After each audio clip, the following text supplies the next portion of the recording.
शाहपुर नाम के राज्य में सहदेव नाम का आदमी अपनी पत्नी सविता के साथ रहता था। वो कपड़े धोने का काम किया करता था। दिन भर की जो भी कमाई होती थी वो अपनी पत्नी को दे देता था। दोनों सुकून से अपना जीवन व्यतीत कर रहे थे। अजी सुनते हो, मुझे एक हार चाहिए, वो भी सोने का। अरे भाग्यवान, अभी तो हमारे पास पैसे नहीं है। जब पैसे आ जाएंगे तब खरीदेंगे। तुम्हारा हमेशा का ही है, कुछ भी मांगो मुंह पे ना ही है। कुछ पीछे भी रखा करो, वरना हमेशा की तरह गरीबी में ही जीवन व्यतीत करना पड़ेगा।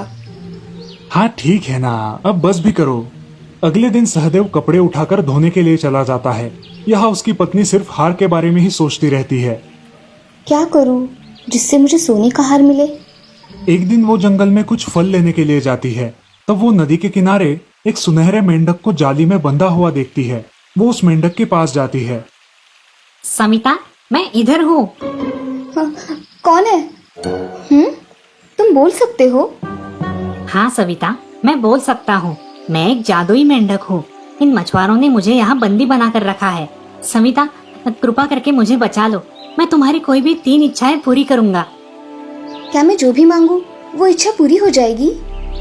हाँ हाँ, तुम मुझे छुड़वा तो दो, फिर देखो कमाल। सविता मेंढक को जाली से रिहा कर देती है। देखते ही देखते वो सुनहरा मेंढक अब बड़ा हो जाता है और बोलने लगता है। मांगो सविता, क्या मांगना है, मगर एक शर्त है। तुम्हें जो भी मिलेगा उसका दुगना तुम्हारे पति को मिलेगा। अगर शर्त मंजूर है तो मांगो।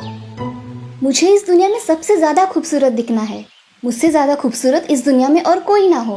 अरे तुम्हारा पति तुमसे दुगना सुंदर हो जाएगा।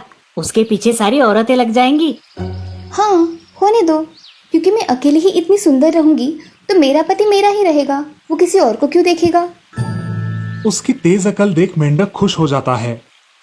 ठीक है, तथास्तु। ऐसा कहते ही सविता बहुत सुंदर और रूपवान औरत बन जाती है तो उसका पति दुगना सुंदर बन जाता है। मेंढक बोलता है, अब तुम खुश हो? हाँ, बहुत खुश हूँ। अब तुम्हारी दूसरी शर्त बताओ, मैं वो भी पूरी कर दूंगा। अब मेरी दूसरी शर्त है कि मैं इस दुनिया की सबसे अमीर औरत बन जाऊं।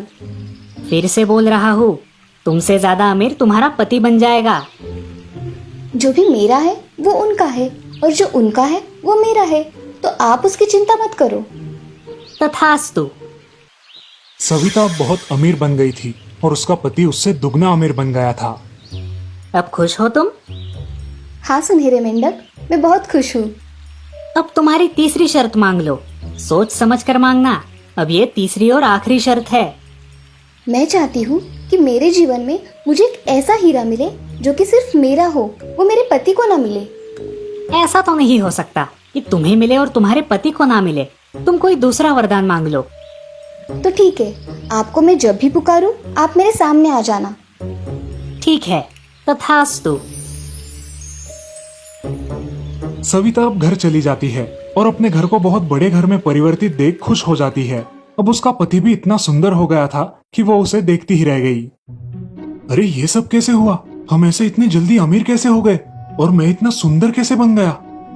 सविता ने जंगल में हुआ पूरा किस्सा अपने पति को बताया, लेकिन उसकी तीसरी शर्त के बारे में कुछ नहीं बताया। अब वे दोनों खुशी खुशी रहने लगे। उन्हें किसी भी चीज की कोई जरूरत नहीं थी।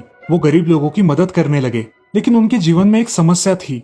उन्हें अब तक कोई संतान नहीं थी, इसलिए वे दोनों उदास रहते थे। ऐसे ही एक दिन, जादुई मेंढक, अब कहाँ हो? मुझे आपसे बात करनी है। तभी वो जादुई मेंढक वहाँ प्रकट हो जाता है।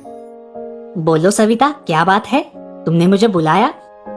हाँ, हे जादुई मेंढक, मेरे पास तुम्हारा दिया सब कुछ है, मगर हम दोनों को कोई संतान नहीं है। मैं चाहती हूँ कि आप हमें एक संतान दिला दे। लेकिन सविता, तुमने तुम्हारे तीनों वरदान खत्म कर दिए हैं। अब मैं तुम्हारी कोई सहायता नहीं कर सकता। नहीं नहीं जादुई मेंढक, ऐसा मत कहो। चाहो तो मेरे तीनों वरदान वापस ले लो। बस हम दोनों को एक संतान दे दो। मैं तुमसे हाथ जोड़ती हूँ। सविता, हमें अपने जीवन में आवश्यक चीजों की ही मांग करनी चाहिए। क्योंकि तुमने मेरी जान बचाई थी, सिर्फ इसीलिए मैं तुम्हारी ये इच्छा पूरी करने जा रहा हूँ। लेकिन अपनी इस गलती को दोबारा मत दोहराना। तुम्हें इस साल भर में ही पुत्र की प्राप्ति होगी। वो बहुत तेजस्वी और होनहार होगा। तथास्तु। सविता को अपनी गलती का एहसास हो जाता है। मेंढक का दिया आशीर्वाद सच हो जाता है। साल भर में ही सविता को पुत्र प्राप्ति होती है और उनके जीवन में खुशियां ही खुशियां भर जाती है। इस कहानी से हमें ये सीख मिलती है कि हमें जिंदगी में सही चीजों का चुनाव करना चाहिए। लालच में आकर हासिल की हुई चीजों का ज्यादा मूल्य नहीं होता।